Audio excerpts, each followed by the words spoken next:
durabilité dans le contexte économique et financier actuel, pour moi, est clé. Pourquoi c'est clé? C'est parce que, selon moi, ça permet, c'est la réponse aux problèmes actuels des entreprises sur différents volets.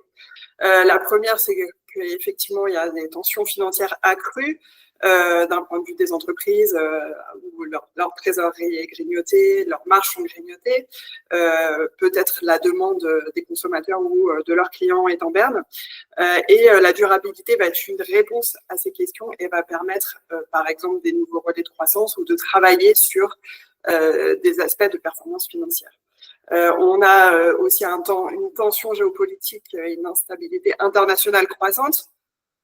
Donc, ces nouveaux enjeux vont amener une nécessité pour les organisations, les entreprises, de trouver une manière de résister tout simplement à ces tensions et à ces événements qui viennent constamment les perturber.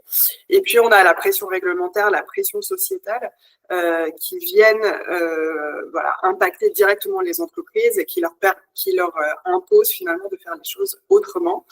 Et donc, c'est là pour moi que la durabilité entre en jeu. La durabilité, c'est un sujet majeur pour les acteurs bancaires, que ce soit les acteurs français évidemment, mais aussi au global, parce que c'est un problème qui nous concerne tous. Toutes les banques aujourd'hui ont mis en place des initiatives, des plans stratégiques dans lesquels ils intègrent ces enjeux-là sur vraiment les différents volets, parce que quand on parle de durabilité, d'ESG, on a souvent en tête le sujet climatique. C'est un des volets évidemment, mais c'est pas le seul. Dans l'ESG, il y a bien les 3 lettres, l'aspect environnemental, social et de gouvernance. Donc ça, c'est des choses sur lesquelles les acteurs agissent avec des actions concrètes, et en parallèle de ça aussi des risques, on va dire, de greenwashing. C'est un des principaux risques qu'on a dans ce secteur-là. Donc, un équilibre à trouver entre ce qui est annoncé, où effectivement tous les acteurs annoncent des choses, ce qui est vraiment fait, et puis après les communications des acteurs. C'est pas forcément facile de s'y retrouver. En tout état de cause, les acteurs bancaires, notamment les banques, agissent. Pourquoi? Parce que c'est un enjeu pour leur business model. Parce que fondamentalement, si on prend une vision moyen-long terme, on sait en fait que pour une banque ou même pour un assureur, si on ne fait rien, eh bien, on va s'exposer à des catastrophes climatiques qui vont être de plus en plus violentes, de plus en plus soudaines et fréquentes, et donc un impact pour notre bilan, et donc des pertes à l'avenir. Et donc, toute chose égale par ailleurs, si on ne change rien, on sait qu'il y aura un impact négatif et que le business model peut être mis en cause. Et on voit déjà, j'ai parlé de moyen long terme, mais on le voit déjà à court terme, il y a déjà des sujets, ce qui était passé à Los Angeles avec les incendies. En fait, la plupart des gens n'étaient pas assurés parce que plus personne ne veut l'assurer, parce qu'en fait, le risque climatique est tellement extrême que c'est plus assurable. Et donc là, c'est la vision de l'assurance, mais pour les banques, c'est pareil. Les banques qui financent au niveau du crédit immobilier, elles ont une exposition sur leur financement. Si je suis très exposé sur tout ce qui est littoral, sur tout ce qui est station de ski avec le réchauffement climatique, tout ça, ça a des enjeux très importants, parce que derrière, si je finance des actifs qui vont se dévaloriser dans le temps parce qu'il y a un réchauffement climatique, eh bien, nécessairement, je vais avoir des pertes et donc avoir des coûts, parce que la banque va devoir provisionner. Donc, voilà, moi, je pense que le message clé là-dedans, c'est à la fois du point de vue des entreprises, ce qui a déjà été dit, et du point de vue des banques. L'enjeu, c'est vraiment d'arriver à faire cette transition globale pour assurer une pérennité du business model. On voit à quel point ces derniers temps, la finance prend part en fait dans cette nécessité en fait d'aider tout le monde et l'ensemble de l'économie à aller vers la durabilité. Parce que effectivement, comme tu viens de l'expliquer, Richard, il y a cette nécessité pour le monde de la finance, banque et assureur, de pérenniser eux-mêmes leur modèle d'affaires, puisqu'ils dépendent, leurs actifs dépendent de l'activité des entreprises qui vont financer. Et donc, ça devient une nécessité pour eux de trouver des moyens de comparer les entreprises entre elles en termes de performance extra-financière pour s'assurer que leurs actifs sont correctement couverts et que elles peuvent continuer à financer telle entreprise. Tu évoques qu'une des problématiques, si on met les pieds dans le plat de ce sujet, c'est une fois qu'on a décidé, on a pris conscience du sujet, il y a un enjeu sociétal, il y a un enjeu pour les entreprises, pour les banques et pour les corporates. comment on fait concrètement? Et le premier sujet en général sur lequel on s'arrête, c'est la donnée, évidemment, parce que c'est très difficile au fait de mesurer tout ça. Si on parle d'émissions carbone, c'est pas évident de mesurer les émissions carbone d'une contrepartie. En plus, cette contrepartie elle-même, elle a des partenaires, donc il y a des émissions aussi indirectes. Donc déjà, le premier problème moi, que je vois là-dedans, c'est comment mesurer finement la donnée. Alors, il y a des fournisseurs de données, il y a plein d'entreprises qui font ce travail. Ça nécessite au niveau des dirigeants des entreprises une vraie stratégie pour mettre en place des outils concrets avec des données qui fonctionnent. Un autre problème sur les données aussi, c'est tout ce qui va être données non structurées. C'est pas juste des données quantitatives. Donc, il y a aussi beaucoup de données non structurées, c'est-à-dire des analyses de rapports, avec des sujets aussi difficiles. Par exemple, imaginons j'ai une contrepartie qui est une entreprise de textile qui a une stratégie voilà, au niveau de social, gouvernemental, qui est sur le papier extrêmement bonne, qui communique beaucoup là-dessus. Et par ailleurs, il y a des news dans la presse qui nous disent que cette entreprise-là, finalement, elle embauche des enfants. Qu'est-ce que je prends en compte comme information? C'est extrêmement difficile. Donc, à ce stade, ce que la plupart des établissements bancaires ont fait, c'est qu'ils ont développé des questionnaires, donc des questionnaires dits ESG, où ils essayent de capter, que ce soit à l'onboarding ou dans les revues régulières des clients, notamment corporate, ils essayent de capter ces informations pour faire un score ESG. Mais tout ça, c'est une très bonne intention. Ça permet derrière d'orienter des financements ou d'orienter la notation globale du client pour la banque. Mais ça se heurte souvent à ce sujet qui est fondamental. Je pense il y a trop, en fait, il y a une dilution en fait des efforts dans plein d'initiatives et à mon avis, c'est aussi un des sujets, notamment au niveau de l'initiative réglementaire européenne, sur ce sujet, mais plus largement, il y a une espèce d'avalanche réglementaire qui est tombée sur l'établissement. On parlait notamment de ce qui est CSRD. Et en plus de ça, il y a un contexte politique avec l'élection de Donald Trump qui fait qu'on est en train de revenir sur des choses qu'on vient à peine de mettre en place, voire qui ne sont pas en place, en changeant les scopes d'entreprises qui sont concernées, en changeant les reportings qui sont à faire, avec plusieurs reportings qui s'accumulent, des labels. Donc voilà, il y a des choses dans un petit peu tous les sens. Et c'est difficile au fait d'avoir une approche pragmatique. Mais pour répondre à la question vraiment outils, ce qui est important, c'est de pouvoir piloter, au fait. Donc, on revient sur le sujet de data et après de piloter avec des reportings clairs, des choses comme ça. Donc, ça nécessite aussi un sponsoring fort au niveau des dirigeants. Donc, pilotage au niveau de l'entreprise. Ensuite, il y a tout ce qui va être notation ESG. Donc, il y a des entreprises qui sont développées, qui sont spécialistes de score ESG. Donc, après, chacun a des méthodologies spécifiques. Et il y a aussi des fournisseurs typiquement de rating externe historique, type Moody's, S&P, etc., qui eux-mêmes ont développé des notations extra-financières en complément de leur notation financière traditionnelle. Donc ça, c'est aussi un élément sur lequel on peut se baser, même s'il peut toujours y avoir des contestations méthodologiques. Il y a aussi des audits. Donc, il faut savoir que les cabinets de conseil d'audit ont développé ces dernières années beaucoup d'activités sur les audits CSRD, audits ESG en général. Pour les acteurs plus spécifiquement bancaires, il y a effectivement les questionnaires que j'ai évoqués pour noter finalement les clients en interne, peut-être en complément de la notation externe sur ces dimensions ESG avec une méthodologie propre à chaque banque et avec la connaissance client de chaque banque. Et puis, il y a aussi des exercices plutôt imposés par le régulateur et qui sont réalisés notamment par les banques, qui vont être tout ce qui est stress test climatique. Et donc là, l'idée, ça va être de stresser finalement le bilan sur la base de certains scénarios, de paramètres qui vont être donnés par le régulateur pour voir l'impact, comme on le mentionnait au début de l'échange, sur notre bilan de catastrophes climatiques très importantes et voir finalement est-ce qu'on est capable de pérenniser ce modèle d'activité ou est-ce que le résultat de ce stress test nous dit qu'il faut changer.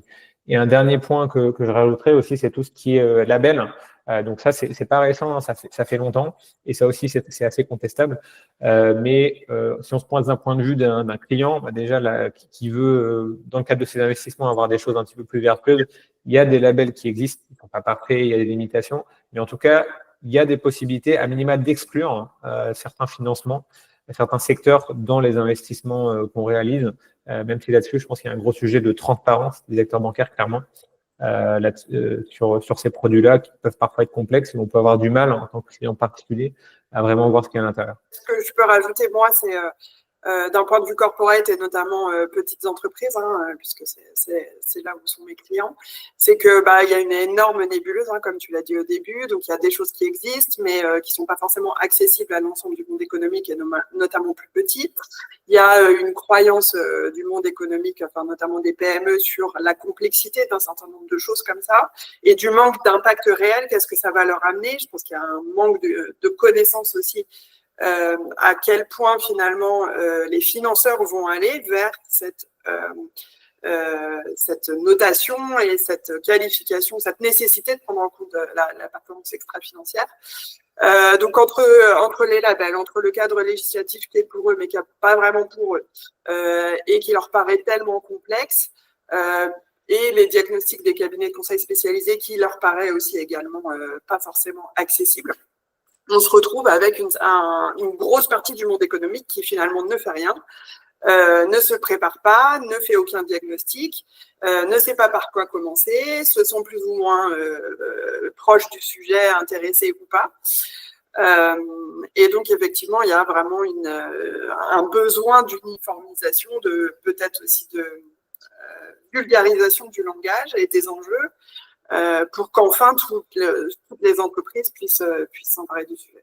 On a des acteurs très polarisés entre d'un côté les gens qui disent il faut tout arrêter et il faut tout passer en vert, et de l'autre côté les entreprises. Donc voilà, il faut trouver un équilibre et ça c'est vraiment pas simple. Et à mon avis, moi ma conviction, c'est que ça nécessite deux choses: avoir vraiment une vision globale et deuxièmement, au niveau de l'entreprise, avoir des sponsors très forts, engagés, avec une vision long terme de où est-ce qu'on veut amener l'entreprise et comment on incorpore ça au business model. Il ne s'agit pas de dire on va mettre de l'ESG, du vert dans l'entreprise sans rationalité économique, parce que ça ne marche pas en fait. Il s'agit de dire comment on va transformer notre business model en incorporant des choses plus vertueuses, pas pour être généreux ou gentil, mais pour qu'il reste pérenne à l'avenir, et ça servira aussi à la société.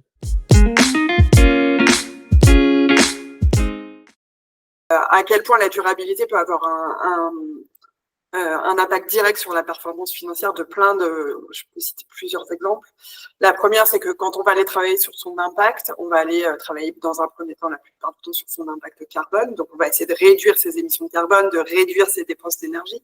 Donc, on va avoir de facto une réduction ici des coûts d'énergie, par exemple. On va avoir une optimisation. Quand on va travailler sur son optimisation du processus de production, il y a aussi des coûts à aller chercher, des coûts d'optimisation de transport, de consommation de matière, etc. Dans l'éco-conception de produits, on va aller aussi faire des économies puisqu'on va de facto utiliser moins de choses. On va gagner en attractivité, donc une hausse potentielle du chiffre d'affaires, une meilleure rentabilité.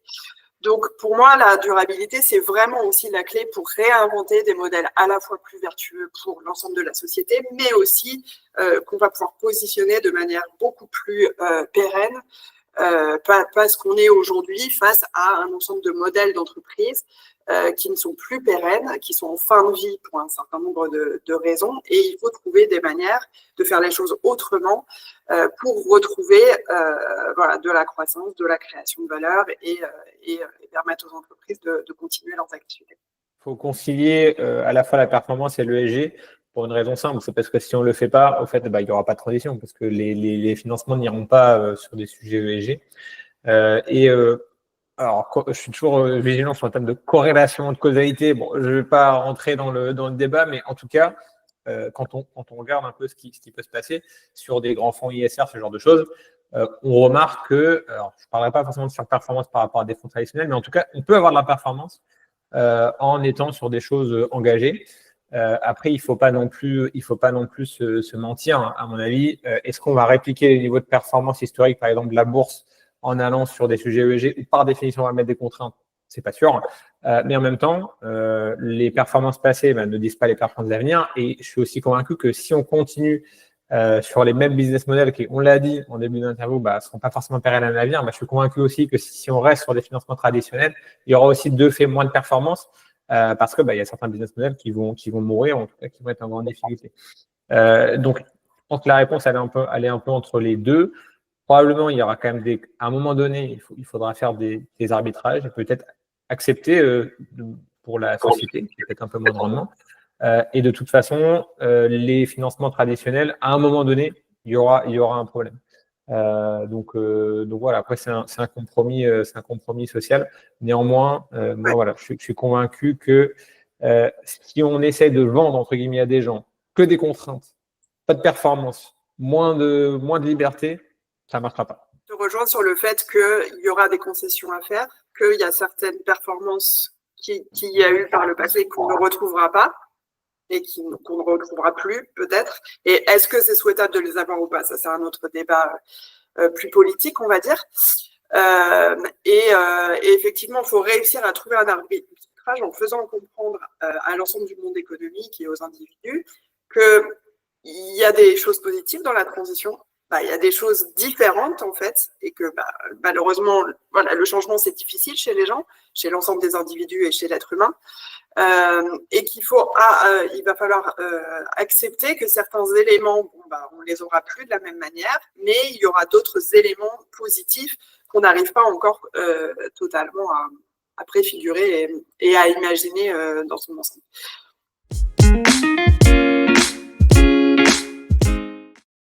J'en ai deux. Le premier, c'est que la CSRD qui fait peur à tout le monde, qui est un peu remise en cause, mais qui est toujours là pour les grands groupes, etc. C'est quand même un formidable outil sur lequel s'appuyer. Les PME ont un mécanisme similaire d'un point de vue législatif qui s'appelle la VSME, et que en tant que dirigeant, il ne faut pas imaginer ça purement comme de la contrainte réglementaire, mais comme un outil qui va venir structurer une démarche. Il faut savoir aussi qu'au niveau des PME, les points de reporting et finalement le travail à réaliser est bien moins conséquent évidemment que pour les grands groupes. Donc ne pas se laisser, pas berner, mais pas se laisser dépasser, on va dire, par cette croyance que c'est beaucoup trop de travail, que ça sert à rien et qu'en tant que PME, je peux pas, j'ai pas les moyens. Et comment on travaille sur ces sujets-là? On travaille sur ces sujets-là en se faisant bien accompagner, évidemment.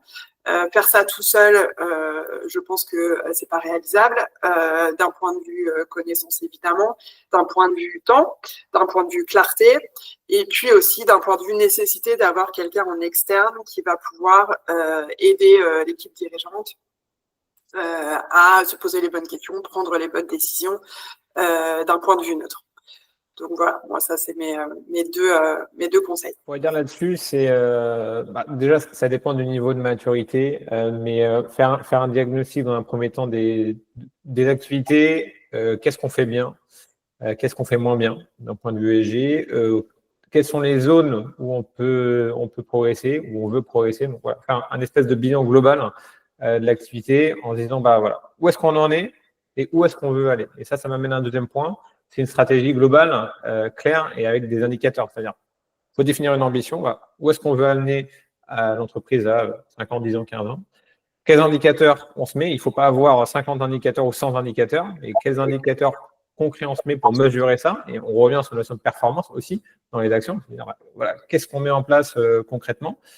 Et ensuite, déployer ça. Et déployer ça, c'est pas juste envoyer des mails aux gens et dire on va faire ça. C'est de change management, c'est engager les parties prenantes. Parties prenantes, c'est à la fois les clients et à la fois les employés.